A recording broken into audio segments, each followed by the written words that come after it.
Assalamualaikum warahmatullahi wabarakatuh. Selamat siang siswa-siswaku semuanya.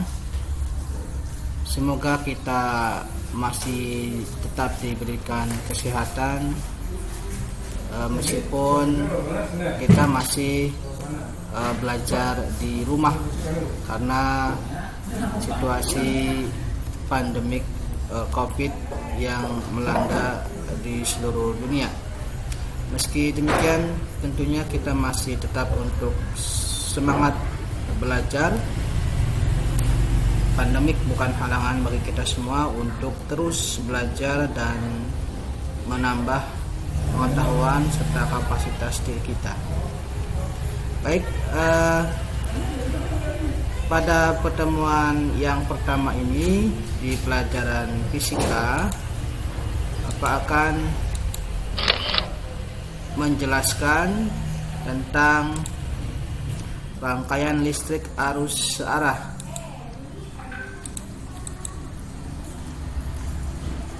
Nah, khusus untuk pertemuan pertama, Bapak akan menjelaskan salah satu subbab dari bab rangkaian listrik arus searah, yaitu kuat arus listrik.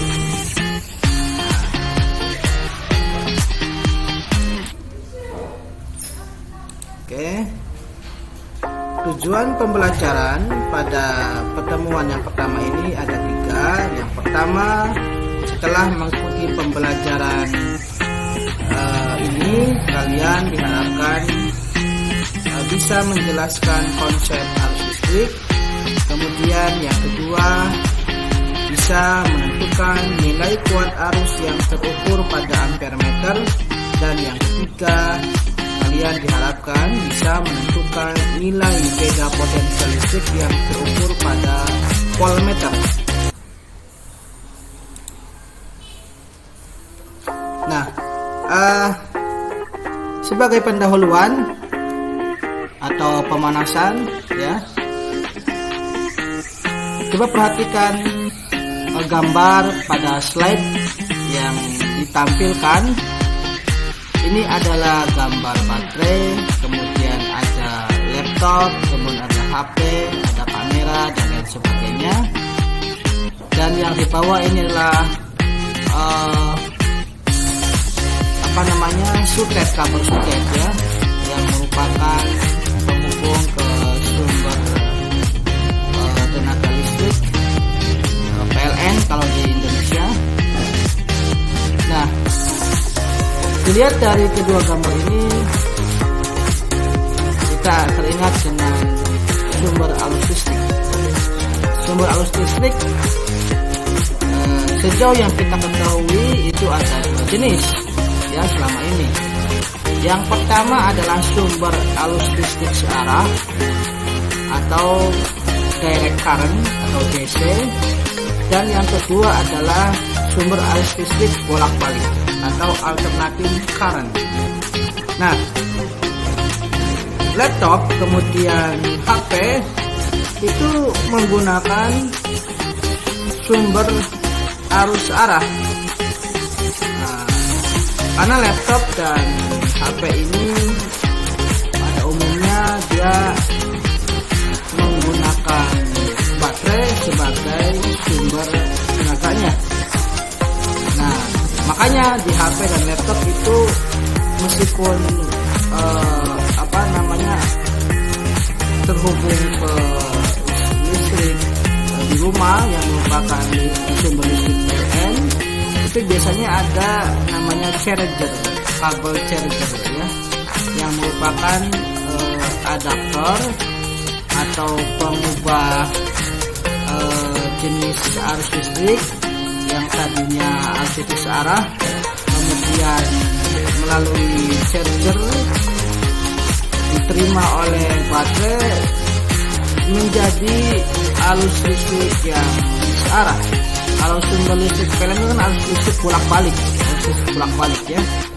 Nah, sehingga HP dan laptop itu menggunakan sumber arus searah atau DC. Nah, Inverter juga ada charger ya, ada adaptor yang berfungsi untuk mengubah arah arus listrik yang tadinya bolak-balik menjadi arus searah. Nah, sumber arus listrik searah atau direct current bisa kita temukan pada baterai, pada aki ya. Nah, sedangkan sumber arus listrik bolak-balik atau alternating current atau AC bisa kita temukan pada sumber listrik PLN. Ya, baik, kita masuk ke konsep tentang kuat arus listrik. Apa itu kuat arus listrik?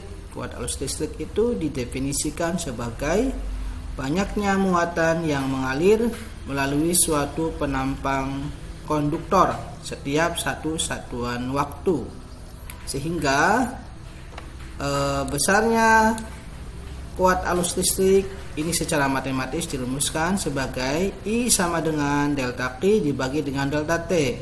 I ini adalah simbol dari kuat arus listrik dan delta Q ini adalah banyaknya muatan. Delta T adalah waktu yang dibutuhkan oleh muatan yang mengalir melalui penampang. Satuan dari kuat arus listrik adalah ampere, kemudian satuan dari banyaknya muatan adalah coulomb, dan satuan waktu yang dibutuhkan oleh muatan yang mengalir ini adalah sekon. Nah, ini ilustrasi ya, gambaran arah arus listrik yang mengalir dari sumber listrik searah, ini baterai menuju hambatannya. Nah, ini ilustrasinya. Oke, berikutnya ya. Nah, satuan dari kuat arus listrik itu kan ampere.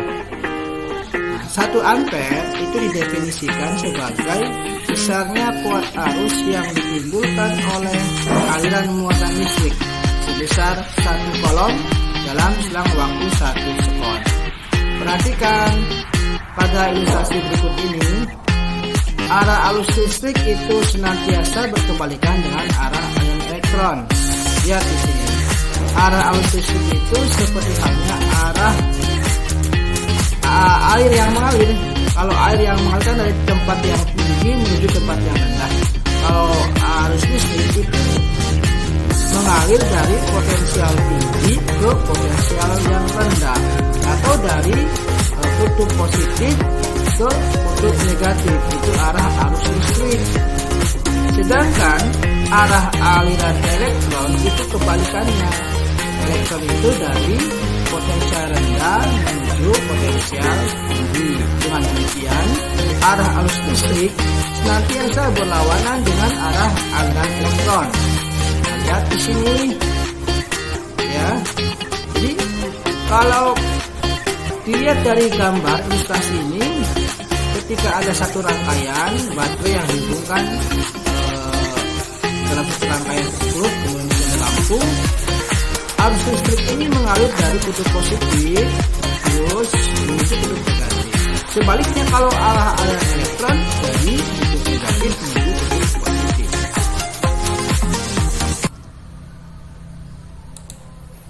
Oke. Nah, berikutnya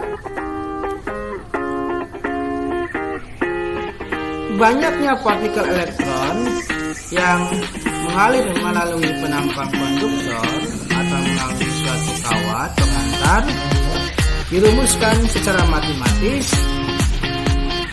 N sama dengan Q itu banyaknya muatan dibagi dengan muatan satu elektron, yaitu 1,6 kali 10 pangkat min 19. Jadi 1,6 kali 10 pangkat min 19 coulomb itu adalah muatan satu elektron.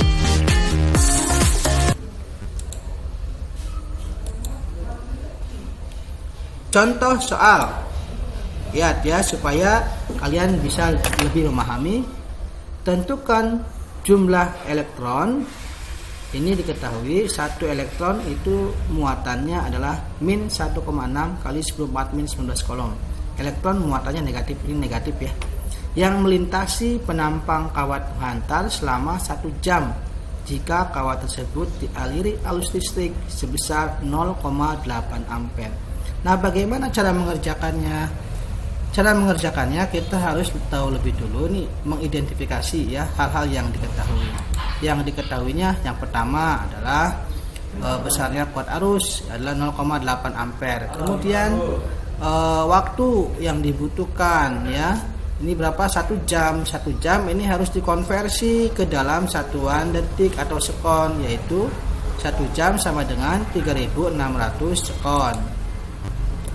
Nah, jumlah elektron yang melintas N itu sama dengan jumlah muatan yang mengalir dibagi dengan besarnya muatan elektron.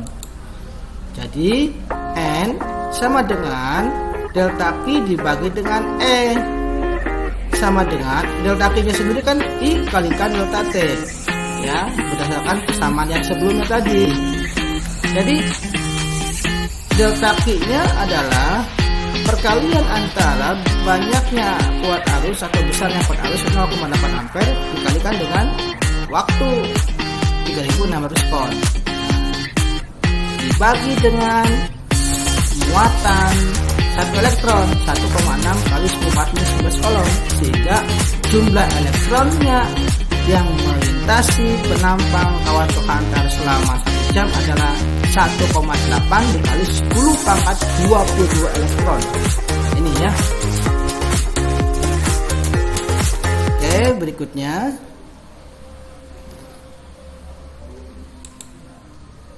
nah, berikutnya adalah kita di sini akan membahas tentang ampermeter dan voltmeter, alat ukur listrik. Nah, ampermeter itu apa? Ampermeter adalah alat ukur listrik untuk mengukur besarnya kuat arus listrik. Bagaimana cara membaca alat ukur ampermeter? Cara membacanya ada satu persamaan begini. Hasil ukur sama dengan skala yang ditunjuk dibagi dengan skala maksimal dikali batas ukur. Nah, contohnya begini ya. Lihat di sini. Ini contoh cara membaca hasil ukur ampermeter. Lihat. Skala yang ditunjuk adalah 20 miliampere. Skala maksimalnya di sini 50 miliampere. Sedangkan batas ukur, lihat ini batas ukurnya berapa? 25 miliampere, karena ini kabel yang merah yang terhubung ke sini adalah 25. Tuh, 25 miliampere. Nah, jadi kita bisa membaca hasil ukur pada pembacaan alat ukur ini. Skala yang ditunjuknya 20 dikali dengan batas ukurnya 25 miliampere dibagi dengan skala maksimal 50, sehingga jawabannya adalah 10 miliampere. Nah, begitu ya. Berikutnya adalah voltmeter. Voltmeter ini merupakan alat ukur listrik untuk mengukur besarnya tegangan listrik. Tadi yang sebelumnya yang Bapak tampilkan ini adalah ampermeter analog. Ada juga ampermeter digital. Silakan kalian bisa searching sendiri ya di internet bagaimana tampilan dari ampermeter digital. Kalau digital kan langsung terbaca. Nah, ini voltmeter. Voltmeter ini merupakan alat ukur listrik untuk mengukur besarnya tegangan listrik. Ini yang ditampilkan di sini adalah voltmeter analog. Ya. Bagaimana cara membacanya? Cara membacanya hampir sama dengan yang tadi Bapak jelaskan di cara membaca ampermeter. Di skala yang ditunjuk ya dibagi dengan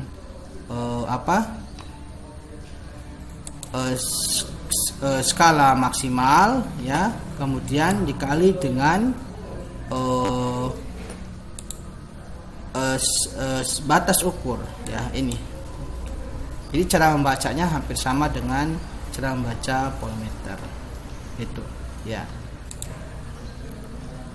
Nah, Ini ada 3 soal yang harus kalian kerjakan. Nah, silakan dikerjakan di buku tulis, kemudian dikumpulkan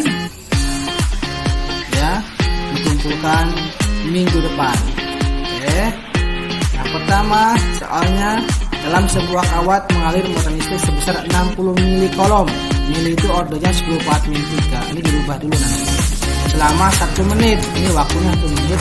Waktu dirubah ke dalam detik ya, dikonversi. Tentukan kuat arus rata-rata pada kawat tersebut. Nah, ini gunakan persamaan yang tadi ya. Jadi sama dengan dalam arti dibagi dengan detik. Yang kedua, lihat sama dengan contoh soal yang ditunjukkan tadi. Yang ketiga, ini silakan kalian cari jawabannya, bisa lihat di buku atau di internet ya.